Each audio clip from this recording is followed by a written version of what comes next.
உங்கள் சிவாவின் A to Z. அன்பு சொந்தங்களே, பணத்தை வைத்து எடை போடுபவர்கள் மத்தியில் நீங்கள் எவ்வளவுதான் பாசம் காட்டினாலும் அது செல்லா காசிற்கு சமங்களே. பணத்தை வச்சு ஒரு தொழில் பண்ணுறவரிடம் நீங்கள் பார்த்தீங்கன்னா அவர்கிட்ட போய் உங்களுடைய பாசத்தை காட்டினா அது எடுபடவே விடாது. அவர்கிட்ட போய் நல்ல பேர் வாங்க நினச்சோம்னா அது முடியவே முடியாது.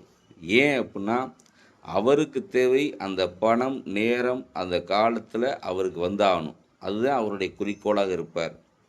அதை விட்டுட்டு நம்ம ஒரு பணத்தை கடன் வாங்கிட்டு நீங்கள் பாசமாக நடிச்சிங்கன்னா அது எந்த பிரயோஜனமும் கிடையாது. அது செல்லா காசாகும். அதனால் பணத்தை வச்சு முதலீடு பண்ணுறவங்களுக்கு அவங்களுக்கு பணம்தான் பெருசாக தெரியும் ஒழிய உங்களுடைய பாசம் தெரியாது. நன்றி, வணக்கம்.